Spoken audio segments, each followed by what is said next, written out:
Hello, everyone. I'm Clover Joseph from Youth Culture, and we're so excited to be speaking with Cal Rolle today.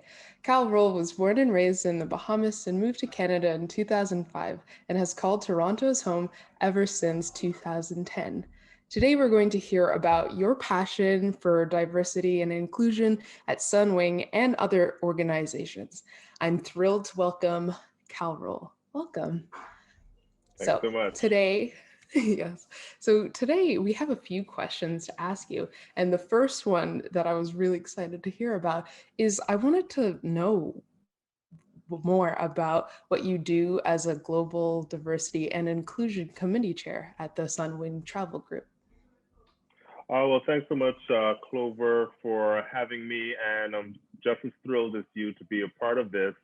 When it comes to being a committee chair for a global organization, and particularly in supporting our diversity, equity, and inclusion strategy, one of the first things that I tend to focus on is really ensuring that there's harmony and there's a synergy within our global committee member group. So the first thing we did at Sunwing is really reach out to all of our divisions. We have divisions that operate in the Caribbean, Mexico, the United States, and here in Canada, and our corporate office is based in Canada. So we reached out to our leaders really to identify any employees who had a passion and a willingness to get involved in something that's so important and increasingly important as we have a whole different generation like yourself who's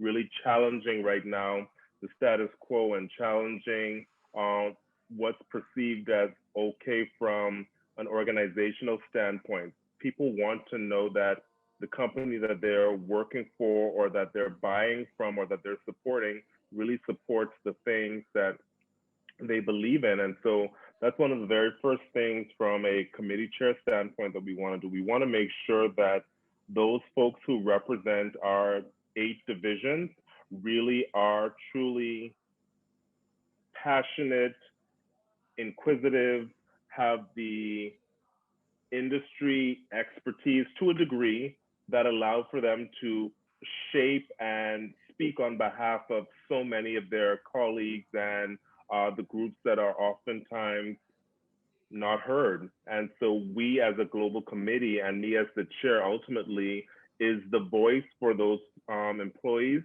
to our executive leadership and making sure that we and I communicate what it is that we're hoping the organization does. And we are very much there as a steering committee to shape our company's approach to everything from the customer experience to our outward facing communication.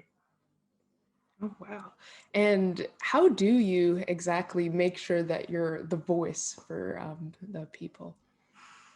Well, one of those big things is not necessarily taking any decision in isolation. So for us at Sunwing Travel Group, our global committee is very much involved in a whole ton of the conversations that are happening. And I would be remiss to say that this has always been the case and that we have always been able to advocate on our employees' behalf. One of the big things that came out is our organization did an engagement survey back in 2019 when our chief people officer joined. And it was very important that we actually took what we call a pulse of the organization where it was at right then and there. In particular, we did ask questions related to a whole host of subjects, but also around feelings of belongingness. Did our employees feel that they were supported by leadership? Did they have opportunity for promotion, recognition, and whether or not they felt like they belonged? And I'm happy to say that over the course of last year, we did do another survey, but because of the pandemic, we weren't able to share those results with the organization. But this year, we saw a significant increase in positive response rates from our employee group who said pretty much, wow, we're able to show up as ourselves even more than we were before. We believe we can see ourselves working here a year from now, whereas the number in 2019 was a bit lower. Our employees have said that they felt that they're able to voice their opinions and their concerns. And so, really, one of the big things there was making sure that we had the data to use as our ammunition, for lack of a better word, there, to go to the business and say, hey, we're starting to see a more positive trend, and if we continue to celebrate what we call in our company our epic values and promoting a culture that supports entrepreneurial behaviors, being passionate, being innovative, and being customer centric, all of those elements work together, and we can continue to promote an organizational environment that celebrates people showing up as themselves. And really, it's just data driven. Wow, that is absolutely amazing to hear that what you guys are doing is actually working. And I bet it really felt great, that payoff when you saw, yes, like the results, like, or the proof is in the pudding, we improved. Now, I had another question for you, and there was a title that I saw in your bio, and it says a people and culture leader. And I was intrigued as to what that actually entails. So, absolutely, I'm actually happy that you asked that question. And a lot of organizations, just so that you have a reference point, are changing the terms when it comes to the standard HR leader. And Hmm. historically, many people tend to view, and that goes for business leaders in the organization as well, even from the C suite, they tend to view HR as the paper pushers, the hiring and firing team in the business, or the recruitment team. And HR has evolved so much more over the last several years, even within the last decade, to be a bit more far-reaching and to actually be to be very much a strategic partner to business leaders and to the business as a whole. So when my title says people leader, myself, I am the training and development manager for our company. And because I fall by way of a dotted line, but I still fall within this group, is our people and culture team. So we did this exercise where we actually rebranded. And again, this is a part of modernizing the language and being in tune with the times. We changed our entire HR team to be called people and culture. And so as a people and culture leader, ultimately what you are tasked with is really supporting our business partners, and that could mean any specific department or division, being a thought partner for leaders if they are having challenges with executing business strategy, supporting employees, performance development review, really shaping the approach that they have for celebrating or recognizing employees. So there are so many elements to it. And then when you really kind of drill deep into it, being a people and culture leader just really means, and for me in particular, at the forefront, I'm really about supporting the employee experience, because those are my internal customers. For me, that comes foremost before I support anything that's customer facing. Oh, wow. That is so great to hear. I was really curious about what that meant, and I think you explained that perfectly. Now, another thing that Yeah. I was really curious about is that I know that you actually had met Kim at the Black North, one of the Black North meetings, and I was interested in learning about what that initiative is and what you do there. So for sure, it was really encouraging to see. Last year, I had the opportunity to just be sitting on my couch. I was laid off from my job, the same current role that I'm in now. As we know, the pandemic took place, and so we had an opportunity. Well, I had the opportunity, that is, to really reflect and determine what things were important to me. And so ultimately, I did get recalled to work, and that launched our expanded global reach for our diversity and inclusion committee. But what ended up happening was Wes Hall, who's the CEO of the Black North Initiative, made a call to all public and corporate entities within Canada. And he made that call to all the CEOs so that they could actually take a stand against ending anti-Black racism and the systemic barriers that actually exist within the Canadian workplace for not just the Black community, but BIPOC, which obviously, I shouldn't say obvious, but BIPOC referring to Black, Indigenous, and people of color population, as well as other marginalized groups.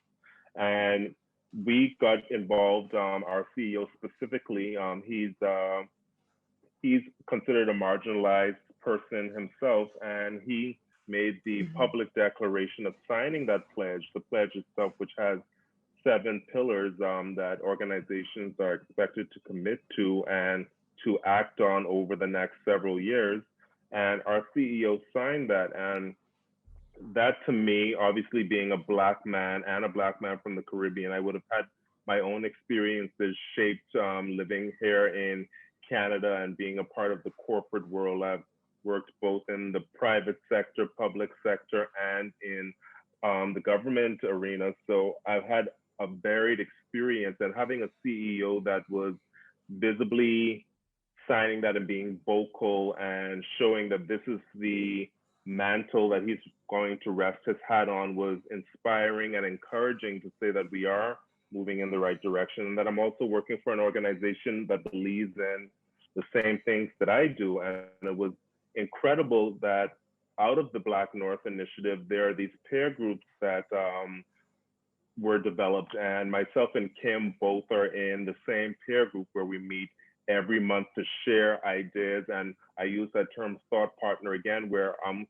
discussing themes and opportunities and ways that we can all borrow from each other with my industry peers who provide an excellent perspective and a changed view that I may not have because of the industry that I'm in, or because I'm still what most would consider newer in the DE&I space, though it is a passion of mine. So Kim and I had an awesome opportunity to connect. She was in my first breakout session, and that's how we created this dynamic interest in learning about each other and the awesome work that youth culture is doing and being a part of Black North Initiative. Wow, that's incredible to hear. Me, myself, being a Black student, I'm actually from the Caribbean too. I was born in St. Lucia. Yeah, and Awesome. my parents, they're from Trinidad and Tobago. So it's actually amazing to see how companies are like taking these steps so that they can prepare a space for like the people from who were born in the 2000s to like step into the workforce, and it's like prepared for them. And then people as well from the 2000s who are going to start their own companies, they have like an example to see this is how things are going to be done. So I think that's really amazing what the Black North Initiative is Absolutely. doing. Yeah. Another question about some of the things that you do is specifically something about White Ribbon Canada. I was wondering what that organization was, and I was also wondering why it was important for you to specifically be a part of it. Okay, so White Ribbon Canada is actually the largest movement of men and boys working to end gender-based violence, and particularly violence against women and girls, and really to promote a healthy masculinity and gender equity and those relationships across the board. Now, I myself actually got involved in White Ribbon in a previous organization where I walked and raised funds. There's an event that they had that's called Walk a Mile in Her Shoes. And ultimately, men are encouraged to strap on a pair of heels, flats, platforms, whatever the shoe is, but to really, what was happening before the pandemic, we would all walk around the downtown core for 1 mile, and it's meant to be a demonstration of what it feels like to be in somebody else's shoes. And you always hear that saying that you don't know what somebody's going through until you walk a mile in their shoes. And that's kind of Mhm. what the experience was like. So in it, there was pain, there was joy, there was celebration, there was confusion. All of those things can be itself a metaphor for what the experience may be for a woman or a gentleman or somebody of the trans community who may not have been able to really express themselves or have the support to be who they need to be. And there are so many elements to anybody's given lived experience that kind of shape how they show up. And what a lot of the research has shown over years is that there's quite a bit of harassment, abuse, all these things. And these have also increased over the course of the pandemic as well. And so when I joined that organization, ultimately as a spokesperson last year as well, I was able to provide my perspective of why it's important to me. And then I'm also leading with my colleague at Sunwing, the team there where we again raise funds that we can distribute for community outreach, education, and really supporting mainly men understanding that healthy masculinity is important and there's no longer that need for machismo or being the tough guy. They did a really great PSA called Boys Don't Cry. It's actually by my boss's husband. Her name is Kelly Davis, and his name is Hubert Davis, and he's a filmmaker. And it was such a moving piece because it really just outlined some of the things that, as a guy, and me again being from the Caribbean, you probably can relate to this. You know, our men are expected to be so hyper masculine and rough and tough, and you don't get to really show your emotions. So there are again so many elements that resonated with me because I think I'm a bit more of the lighter spirited and happier life than some of my countrymen may be, and then some of our Canadian men would be as well. So it was very much an important movement for me to be a part of. Wow, that all just like painted a beautiful picture. I I've heard about the walk a mile in her shoes before, but I wasn't aware of the fact that you had to like actually pick a pair of shoes and walk in them. Just a side question Absolutely. here. Which shoes did you choose when you were going on this mile? It's funny, funny enough. So I've done it twice now. Wait, actually, I've done it twice or three times. I've actually done it three times. Mhm. So if you check out their website or any of their imagery, if you look at Zoom, the very first time I did it, I was wearing these sparkly, spiky gold heels. So they use that image quite often in a lot of their marketing material. Then the second year, I did a strappy sandal that now I know I will never do again because your foot slips all over the place. I must give our women the credit for walking around in those. And last year, I did a black pump. Oh, So I even know the terminology. oh wow, that's great. That's great to hear. That's it's always great to hear some stories like that. I love it. Another question I had for you was more specifically about like some other companies. I was wondering what you think some other companies might actually fail to do when it comes to the topic of diversity and inclusion. It's very interesting that you raised that question because I just had a Mm-hmm. conversation again with one of my industry peers on Monday, and we were talking about what her company was doing. And again, being thought partners, you're trying to see how you can continue to move the needle forward in your own business. And ultimately, Mm-hmm. what we were talking about again was that data collection. So I think some companies, one of the major things, and I think I'll just rest my hat on this particular issue, is when an organization collects data, it doesn't take the opportunity to share that data with the employee group. So it kind of goes into the abyss.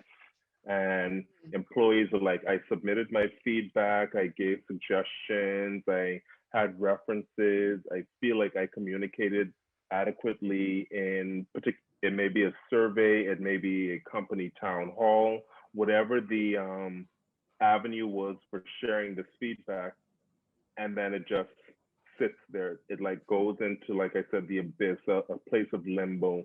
The employees don't know what's happening. Leadership is almost hand tied, trying to determine if they should action any of these things. And when I had this conversation with my peer this week, it was interesting to me because it wasn't the first time that I had heard a similar response or a similar concern that a company is really handicapping itself by not being ultimately what we termed transparent with the results. If the results are bad, you got to say it.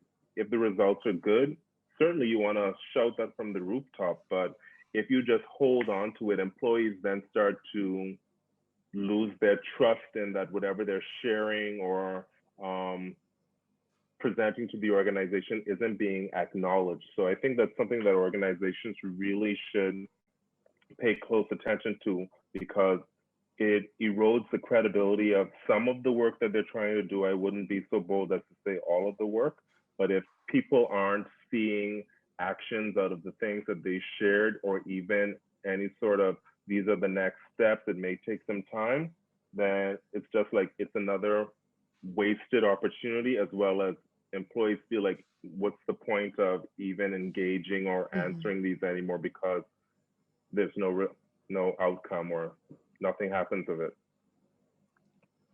Wow. Throughout this entire conversation, I could really just like feel like your passion for this topic and just everything that you're talking about. You go into such great detail about it, and I think it's absolutely amazing. And I think something that just popped into my head is like, what made you so passionate about it, and what led you to actually get involved, like with diversity and inclusion to start? You know what? I think I can pull back from that same example of sharing with you what it's like growing up in the Caribbean and Hmm. seeing men having to be painted as these hyper masculine, machismo guys. And I remember in my family, and I guess it's really good that my family always allowed us to be who we are. So I'm a member of the LGBTQ plus community, and it took a long time to even get to the space where I could say that confidently and not shy away from it. And so I think as I reflect on what my experiences were as a child, and knowing that I didn't really have anybody to look up to per se, or any images or people that reflected what my experience was like, I started really thinking like I would really want to, and I almost feel like I'm compelled to do this for others, because they may be going through Hmm. something similar that I did and didn't have any resources or an outlet or a mentor or any of those things to turn to. And so it got really, it got a lot more important to me, or I should say, it became increasingly important to me when I had the opportunity. Like I said, I was laid off, to sit on my couch, and I was witnessing what was happening with the Black Lives Matter movement, and seeing what happened, the injustice that took place with George Floyd's murder in the US, and really just sitting there being inundated with the information, being inundated with the trauma that we continue to go through as Black people and marginalized people. And I was just like, I can't stand for this. Like, I have to speak up. And I've always been very much the vocal person in my family, vocal in many of the organizations I've been a part of, even when I was just an entry level or junior employee, advocating on my colleagues' behalf when they were perhaps too shy. So I knew all of these experiences kind of led up to this aha moment. I know Oprah likes to say that aha moment, but those moments, that moment that I was sitting on my couch and I was scrolling Instagram, watching CNN, seeing all of this, I'm like, I can't just sit here idly by and not do anything. So that ultimately truly was the big moment that got me to really go full force with this. And I just happened to had, during the time that I was laid off, decided once I made that I had that aha moment, I went and got a certification in diversity and inclusion in the workplace. And maybe 3 weeks later, I got a call from my chief people officer, who said, one, we're ready to have you back. We're so excited. And then two, would you be willing to lead our global diversity and inclusion strategy? And the answer was yes, let's do this. Oh, wow. So, doing this job, I bet it does get difficult at times, definitely. So, I guess two questions in one. What are some of those difficult moments that you have in your job? And then two, what's a goal or something that you want to reach for that keeps you going to like push past those difficult moments?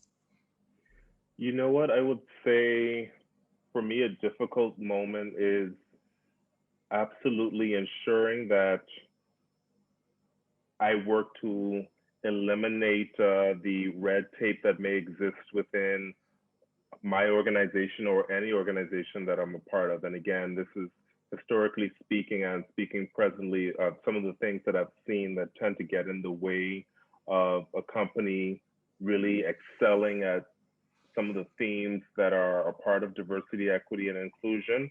And I guess something that has been a challenge is oftentimes when you have the leadership that isn't fully bought in. Now, there's one thing to have your CEO bought in, and that's obviously something to be celebrated, but we have to also remember that there are so many people that make up a business unit or a department or a division. And if those leaders aren't quite understanding the importance of the work that you're doing, then it becomes one of those snowball effects where they're not going to reinforce the messaging or the ideas that we're trying to promote and celebrate as an organization to their employee group, and therefore that employee group won't be as engaged or find value in any of the stuff that you're doing. So that's certainly been something that we found to be difficult, and we've done quite a bit of work around changing and shaping those behaviors. But yeah, I think for me, that's one of the most difficult things, getting that leadership buy-in. And just from having conversations with our global committee, we always recognized from the very start of it that this was going to have to be something that was not just a labor of love, but a top-down approach. And then for the And second, some, oh, yeah. go ahead. No, I was asking about the second part. Yeah. So then the second part of the question is in terms of what is a goal and what keeps me motivated. So far, one of Mhm. some of the big things in our global strategy, which I never shared what those are, it's a three-pronged strategy to educate, engage, and empower our people on themes related to social justice, equity, diversity, and inclusion, and feelings of belongingness.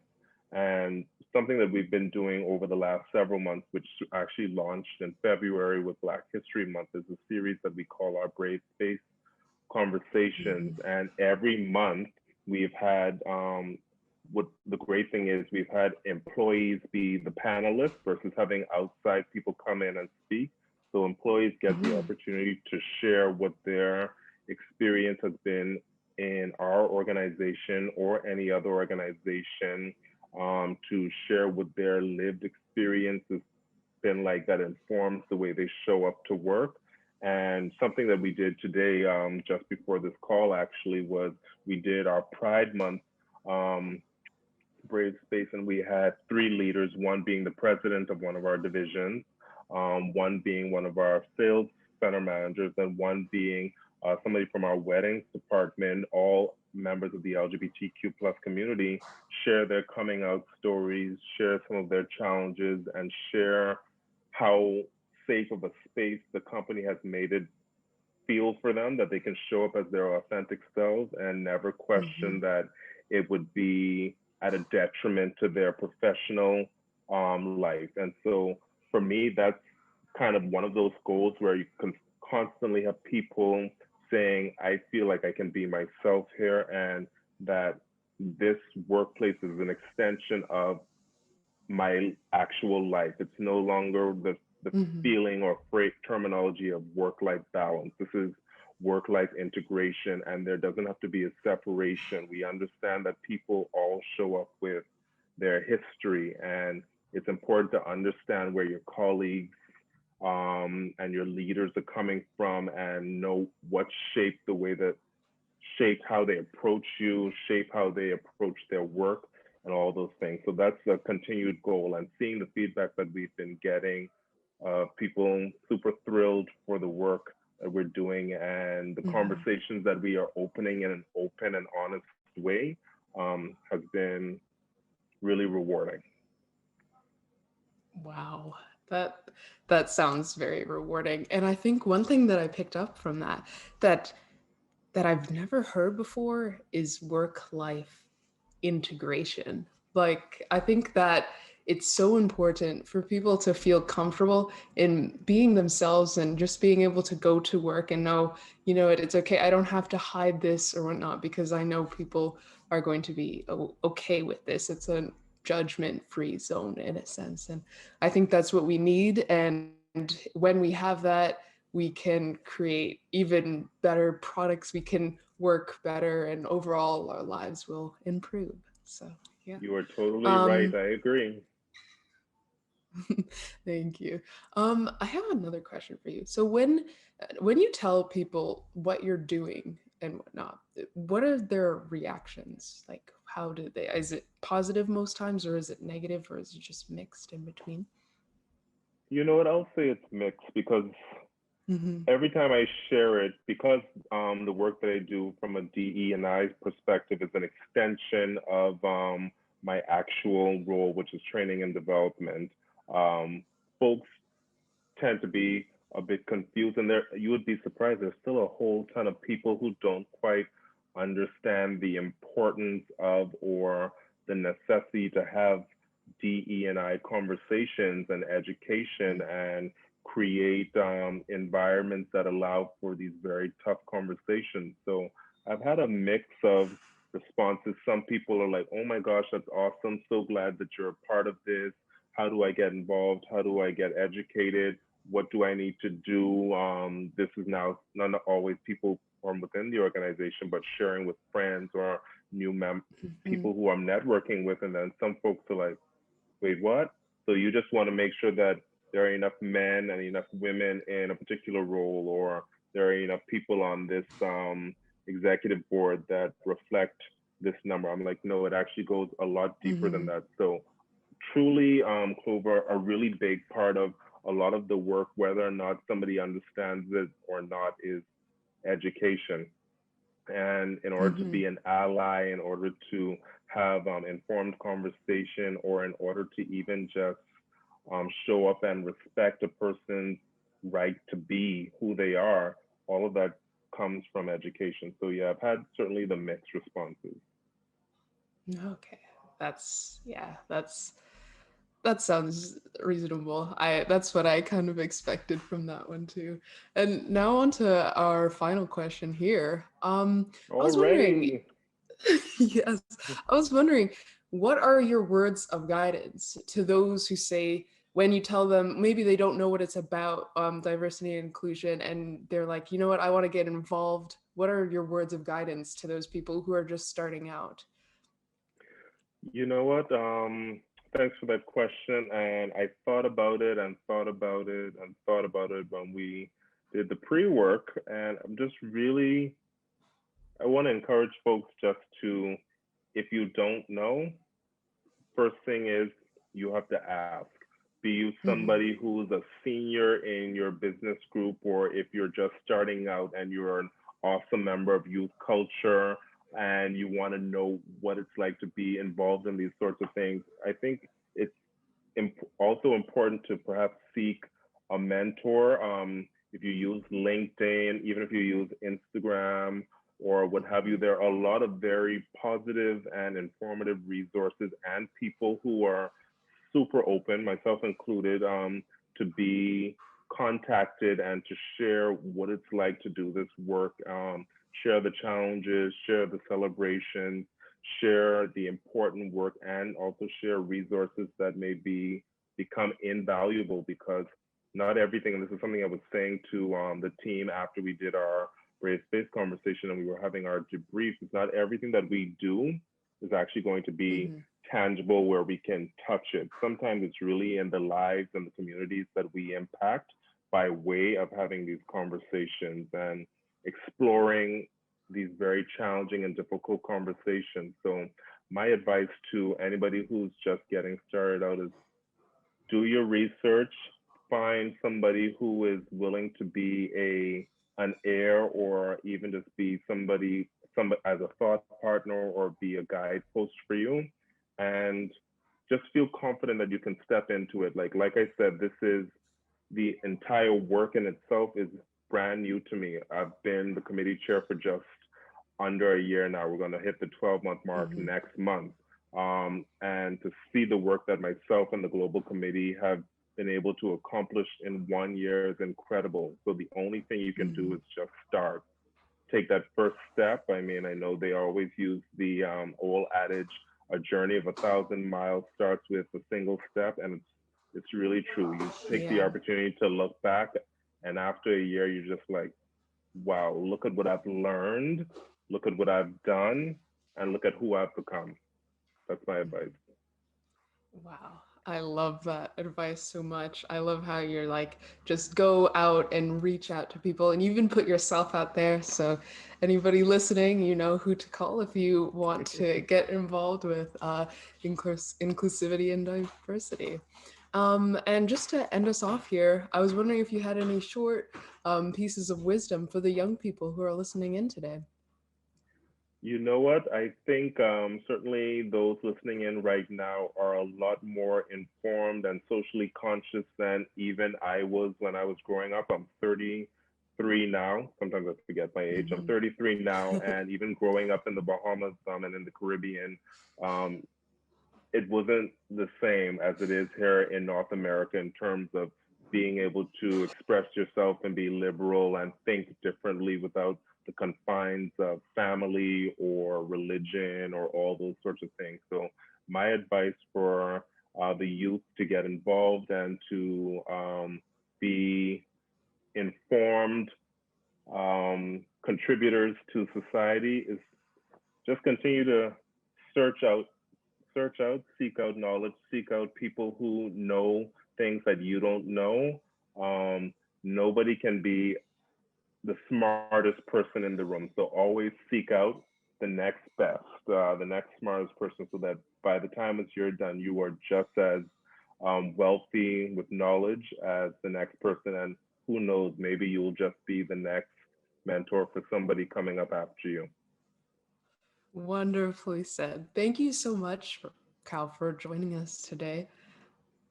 Yes, so today we learned a lot about what you do as a Global Diversity and Inclusion Committee Chair at Sunwing. You learned about some of the initiatives that you're part of, such as Black North and White Ribbon Canada, and I think it's absolutely amazing and inspiring what you do. So until next time, everyone, this is Clover Joseph signing off from Youth Culture.